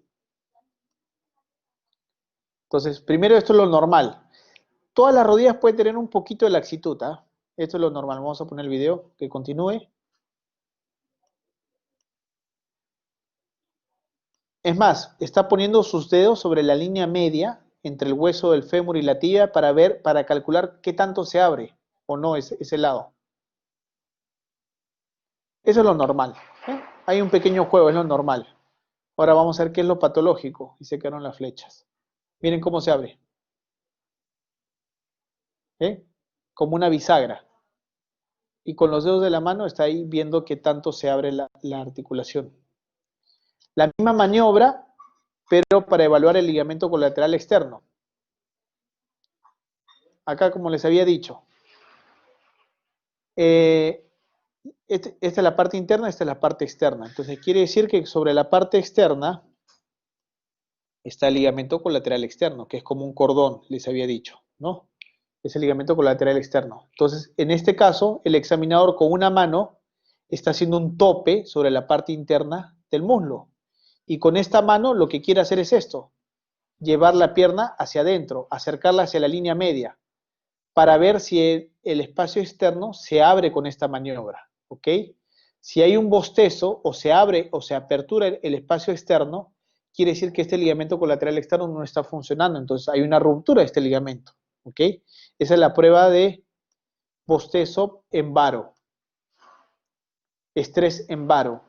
Entonces está haciendo la maniobra, eso es lo normal. Ahora vamos a hacer lo patológico. Miren cómo se abre la pierna, cómo se acerca a la línea media. Bastante, eso es una prueba de bostezo externo positivo. ¿Ok? ¿Se entendió esto, chicos? A ver, por favor. Sí, doctor. Sí, doctor. Ya, ya. Entonces ya hemos evaluado, ya hemos visto sobre las lesiones ligamentarias de la rodilla. Ahora, otra de las estructuras que también se lesionan con frecuencia en la rodilla y que son muy importantes son los meniscos. Por favor, ¿alguien está por ahí con el audio? Son los meniscos. Los meniscos son dos fibrocartílagos, para que se entiendan, Doctor. son como dos, ¿sí? Disculpe, disculpe la interrupción. ¿Podría repetir lo anterior? No lo escuché bien. ¿Qué parte en la anterior? Porque es largo. El genu varu nomás.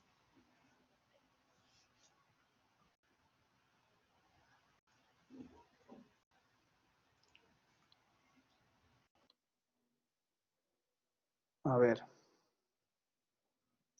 Esta es la maniobra, ya.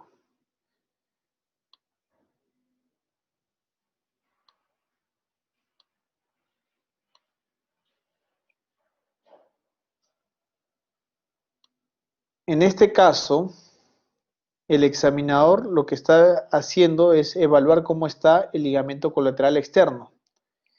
El ligamento colateral externo que está en la parte lateral de la rodilla es un restrictor o evita que tu pierna se vaya hacia adentro. O sea, que se vaya hacia el varo, en las maniobras de estrés en varo. Si se rompe tu ligamento que está en la parte lateral, que es el ligamento colateral externo, y su función es evitar que la pierna se vaya hacia adentro, entonces al estar roto, tu pierna al hacer alguna maniobra se va a venir hacia adentro. Eso se llama maniobra de estrés en varo. Entonces, esta es la maniobra que se hace, se trata de hacer que la pierna se vaya hacia la línea media. Y normalmente puede haber un pequeño juego. Eso puede ser lo normal para este paciente. Acá vamos a verlo. Este es primero lo que es lo normal. Acá el examinador está haciendo un tope sobre la parte interna del muslo, con una mano. Y con la otra mano que está acá abajo, lo que está haciendo, acá es un tope. O sea, esta pierna no se va a mover, ahí lo sujeta. Y con la otra mano lo que busca es acercar la pierna de lo que tiene esta dirección, acercarlo hacia la línea media. O sea, está generando un estrés sobre el ligamento colateral externo que está acá. Si la pierna se mantiene en este eje y no se desplaza, quiere decir que el ligamento colateral externo está funcionando. Pero si al hacer esta maniobra encuentra que hay una movilización de la pierna o un movimiento hacia la parte interna, con el estrés de varo, quiere decir que el ligamento colateral externo está dañado. Eso es lo normal para ese paciente. Ahora lo patológico. Acá se ve más evidente. ¿Ve? Con una mano hace un tope sobre la parte interna del muslo y con la otra acerca la pierna hacia la línea media. Si se abre esa maniobra tan grotesca, es que el ligamento colateral externo está lesionado. ¿Okay? Otra de las estructuras que también son fuente frecuente de lesión son los meniscos. Los meniscos son dos, un menisco interno y un menisco externo. Están entre los dos huesos del fémur y la tibia. Los huesos del fémur son convexos y los huesos de la tibia son planos. Entonces, estos meniscos tienen esa función de hacer que estas dos estructuras que son irregulares se encajen y funcionan como estabilizadores, como amortiguadores para la rodilla y ayudan para que el líquido sinovial se distribuya por toda la rodilla. Entonces, todas esas son las funciones que cumplen los meniscos. ¿Ok? La ruptura de los meniscos pueden ser de diferentes tipos y formas. Meniscos con rupturas verticales, en asa de balde, en pico del oro, rupturas radiales. O sea, hay una amplia variedad y combinación de desgarros de meniscos y no todos los meniscos o no todas las rupturas de meniscos se tratan por igual. Va a variar el tratamiento dependiendo la severidad del tipo de desgarro, va a variar dependiendo la ubicación del desgarro del menisco y va a depender la edad del paciente. Por ejemplo, para que se entienda lo que más adelante voy a seguir explicando. Esta es la parte de la periferia de los meniscos, ¿ok? Esta es la parte periférica, la parte de los meniscos que se unen a estas estructuras, que son la cápsula. Los meniscos tienen vasos sanguíneos que vienen desde acá, pero los vasos sanguíneos solamente llegan hacia el tercio periférico, hacia la periferia. No hay ningún vaso sanguíneo que me llegue hasta acá. No hay ningún vaso sanguíneo que me llegue hasta acá. Solamente me van a llegar básicamente sobre los primeros 3 a 5 milímetros, medidos desde la periferia hacia acá. A toda esta zona donde vienen los vasos sanguíneos se le conoce como la zona roja. Entonces, más o menos, como para que se entienda, mi zona roja sería esto de acá. Los primeros 3 a 5 milímetros de mi menisco. Acá tengo vasos sanguíneos, vasos sanguíneos, vasos sanguíneos, vasos. Entonces, cualquier desgarro que haya en esta zona, si yo lo coso, lo suturo, va a cicatrizar con relativamente facilidad porque hay buenos vasos sanguíneos. Después hay una zona media, que se les conoce como la zona rosada o la zona blanca roja, que es esta de acá, esta zona de acá, en donde va a haber vasos sanguíneos, pero muy pobres, muy poquitos vasos sanguíneos. Entonces, la posibilidad de que cicatrice un menisco cuando es suturado es relativamente baja. Y no necesariamente en todos los casos, si hay un desgarro a este nivel, lo cosemos. Pero cuando el desgarro del menisco se produce en esta zona de acá, que es la zona blanca, ahí sí no hay nada de vasos sanguíneos. Entonces, si el desgarro se produce a ese nivel, normalmente lo que hacemos es recortarlo, recortar el menisco. Y obviamente, a mayor pérdida de volumen de menisco que tiene, ese menisco cumple menor función sobre la rodilla y obviamente esa rodilla empieza a golpear más. El menisco para mí, como para que ustedes lo entiendan, es como un amortiguador. Si su carro tiene un buen amortiguador, el mofle o la parte inferior de su carro no va a golpear. Si tienen un amortiguador que está funcionando a medias o que está lesionado o roto o que le han sacado la mitad, va a empezar a golpear el carro. Igual pasa con la rodilla, empieza a golpearse la articulación y el cartílago. Entonces, dependiendo del tipo de desgarro y la ubicación de estos desgarros, es que uno le indica al paciente cómo es que hay que tratar estos desgarros de meniscos. Hay diferentes maniobras con nombres propios en las que uno puede hacer maniobras específicas para en el examen físico sospechar que ese paciente tenga una lesión de menisco. Pero la única forma de corroborar o confirmar que hay una ruptura del menisco son con exámenes de imágenes. Dentro de esos exámenes de imágenes, el que es el gold estándar es la resonancia. La resonancia me permite ver con claridad en forma tridimensional en 3 planos cómo está el menisco, tanto interno como externo, ubicar qué tipo de desgarro tiene el menisco, ubicar a qué nivel se ha producido el desgarro, si es en la zona roja, si es en la zona blanca roja o en la zona blanca, y yo según eso hago mi planificación preoperatoria y le voy explicando al paciente cuál es el pronóstico o qué es lo que se le va a hacer en su cirugía, ¿ok? De ser necesario la cirugía. Una de las maniobras que se utiliza con mayor frecuencia son las maniobras meniscales, son el signo de McMurray, que es una de las maniobras más utilizadas para desencadenar dolor en un paciente que tiene una lesión de menisco. ¿Cómo se realiza esta maniobra? El paciente está recostado en decúbito dorsal, el examinador coge la pierna con las 2 manos, no es como se ve acá, que está la rodilla en 90 grados, más bien el examinador trata de llevar la pierna todo lo que puede en la máxima flexión posible, y con una mano el paciente, como se ve acá, hace movimientos de giro, tanto para rotación interna o rotación externa. Si yo quiero evaluar el menisco lateral, hago lo que se ve acá en la flecha, hago una rotación interna sobre el tobillo. Si hago una rotación interna, ustedes ahorita vean su pierna, hagan una rotación interna, lleven el pie, giren el pie hacia la línea media, su talón va a apuntar hacia afuera, ¿cierto? Entonces, como mnemotecnia, ustedes al hacer rotación interna, el talón apunta hacia afuera y están evaluando el menisco del lado externo. Este es un menisco del lado externo y este es el menisco del lado interno.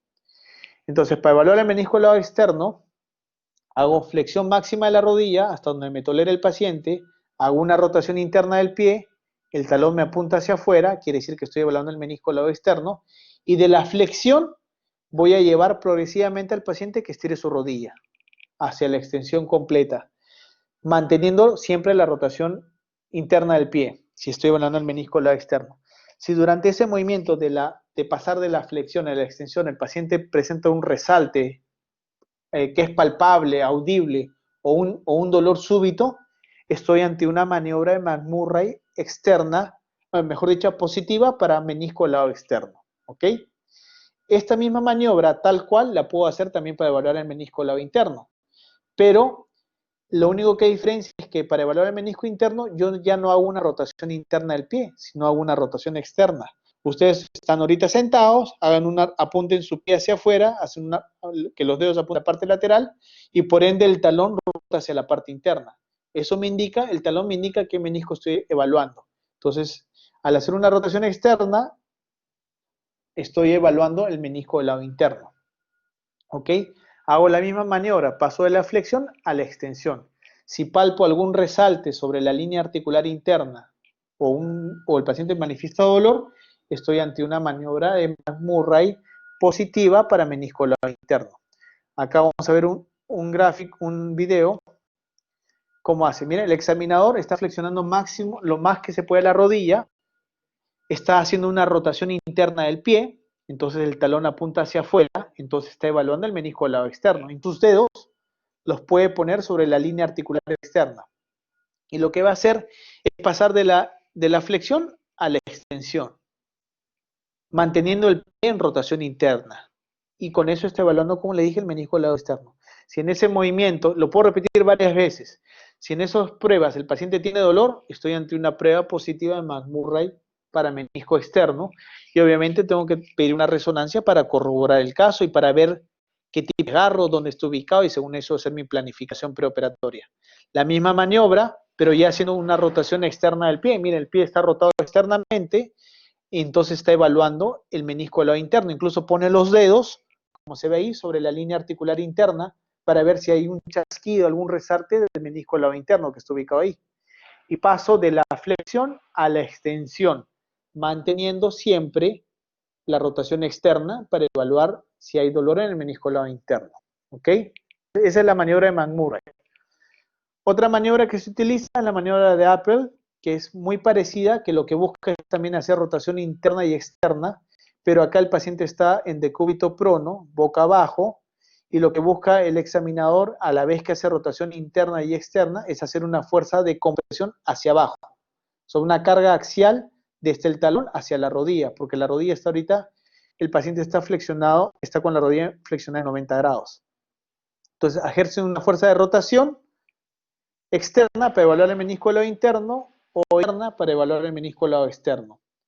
También puede ayudarse con él mismo con su región axilar. Miren cómo va a poner la axila sobre el talón para ayudar a hacer una presión hacia abajo y hace las mismas maniobras. Rotación externa para evaluar el menisco del lado interno. Si el paciente tiene dolor ahí, es una lesión del menisco del lado interno. Y rotación interna, si desencadena dolor, me indica que hay una probable lesión del menisco del lado externo. Ojo, ninguna de estas maniobras, ni combinándolas todas las maniobras, es 100% sensible, ni mucho menos 100% específica. Solamente nos dan la sospecha, nos ponen en alerta que ese paciente puede tener una lesión del menisco. Y lo corroboramos con una resonancia. ¿Ok? El tratamiento más frecuente cuando un menisco se rompe es hacer una cirugía. Miren, por ejemplo, acá están viendo, miren cómo está roto el menisco desde la periferia, desde la zona donde no llega vasos sanguíneos, hacia la parte más posterior. Eso se llama un desgarro radial, que va desde adentro hasta la periferia. Y lo estoy viendo ahí con un gato, cómo logro levantarlo, ¿ves? Se va hacia atrás el desgarro. Entonces, la forma de tratar este desgarro es que si yo sé que hay una zona donde no le llega vasos sanguíneos, esa zona la voy a recortar un poco, porque sé que ahí no me va a cicatrizar el menisco. No me va a cicatrizar ahí. Pero sobre el resto de remanente del menisco que me queda, donde yo sé que hay circulación, hay vasos sanguíneos, yo lo voy a suturar. Este es un dispositivo que entra como una aguja que va a disparar un botón y estos botones tienen unos pequeños botoncitos de 5 milímetros unidos a través de una sutura. Paso esta aguja por cada extremo, por un extremo del desgarro y por otro extremo del desgarro. Acá está la rotura, ya pasé un botón por acá, ahora voy a pasar el otro botón por el otro lado del desgarro, y estos dos botones están unidos por la sutura. Retiro mi aguja, miren cómo el hilo sigue continuo de un lado con el otro, y comienzo a hacer esta maniobra, comienzo a traccionar la sutura y en forma automática la sutura se va a ir acortando y obviamente me va a ir comprimiendo, como si fuera una fractura más o menos, me va a ir comprimiendo un extremo del menisco con el otro. Con lo cual, reduje, si se quiere decir de alguna manera, la ruptura, hice que el labio del menisco se acercara con el otro y se comprima con la sutura. Y por ende, estoy produciendo un acercamiento íntimo de un extremo roto del menisco con el otro para facilitar su proceso de consolidación, de curación, de cicatrización. ¿Ok? Otra de las cosas que ya estos ustedes tienen que repasar con respecto a la pierna son cuáles son los compartimentos de la pierna, qué músculos están en cada compartimento. Esto es pregunta de examen y esto seguro van a tocarlo mucho en síndromes compartimentales. Hay muchas deformidades típicas, como este paciente acá, neonato. Miren esta deformidad de los dos pies, como si la planta del pie se mirara hacia el paciente que está recostado acá.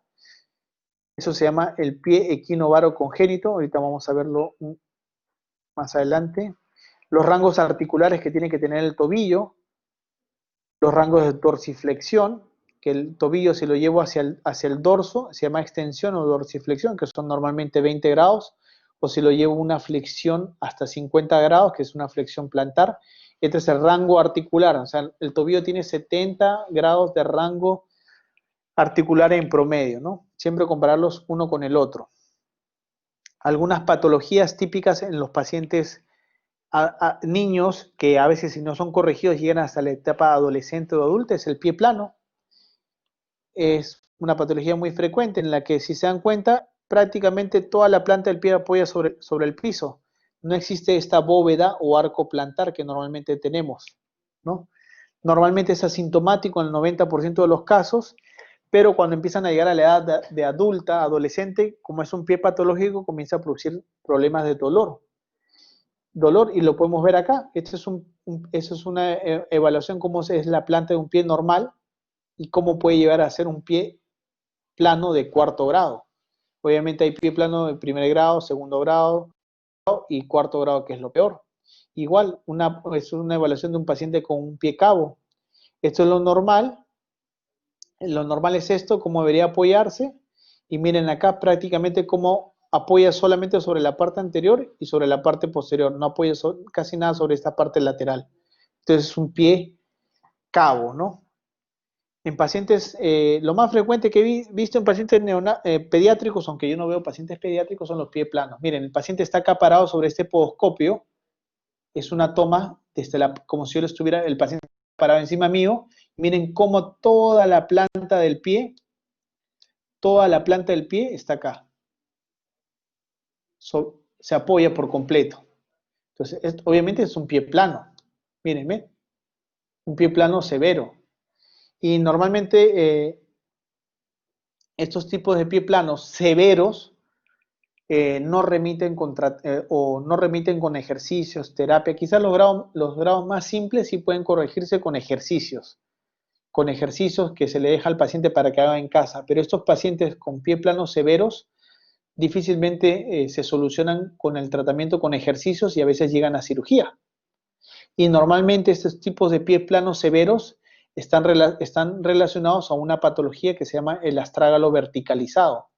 El astrágalo, que es este hueso que está acá, debería tener una orientación más horizontal y seguir una continuidad directa con el primer metatarsiano. Pero acá el astrágalo, que es este hueso acá, está prácticamente verticalizado. Entonces, cuando hay una alteración de este tipo, genera un pie plano de cuarto grado que no es flexible. O sea, si usted le dicen al paciente que se pare sobre las puntas del pie, el pie va a seguir plano, porque su problema ya no es un problema de laxitud, sino es un problema óseo. Y este tipo de pacientes pueden llegar a necesitar un tratamiento quirúrgico, son con unos tornillos especiales que se colocan entre el hueso del astrágalo y el calcáneo, y lo que busca es esto. Miren cómo estaba antes la huella del pie y ahora cómo se encuentra. Esta es la huella del pie. Entonces ya no hay un apoyo. Ya esta zona de acá ya queda libre porque ahí se encuentra el arco plantar, que es la zona del pie que no apoya sobre el suelo, ¿no? Esta es otra hematología mucho más severa. Probablemente este es el pie de Bot. Miren cómo tiene la deformidad en los dos pies. Probablemente tiene también una luxación congénita de cadera. Se conoce como pie Bot o pie equinovaro congénito. Normalmente es bilateral. Miren la deformidad severa que tiene este paciente. Prácticamente la planta de los pies está apuntando hacia el rostro del paciente. Y por más de que parezca tan severo esta deformidad, la única ventaja que tienen estos pacientes es que al ser neonatos son tan laxos sus tejidos que poco a poco, con la, con la colocación de yesos en forma anatómica, obviamente este yeso probablemente sea uno de los últimos yesos que le han colocado a este paciente, poco a poco van corrigiendo gradualmente hasta que el paciente puede llegar de lo que estaba tan severo a llegar a tener un pie normal. Esta es la técnica de Ponseti, que quiere decir colocar yesos, generalmente los cambian cada 3 semanas, en las que poco a poco, cada 3 semanas, van corrigiendo progresivamente la deformidad hasta que puede llegar el paciente a recuperar su forma natural sin necesidad de más adelante requerir una cirugía. Chicos, creo que la clase se ha alargado un poco. ¿Alguna duda acá hasta el momento? La clase ha sido grabada. Igual a través de su delegada general le puedo pasar las exposiciones. ¿Ok?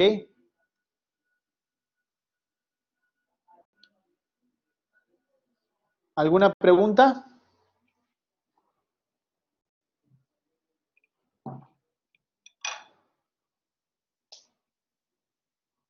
Hola.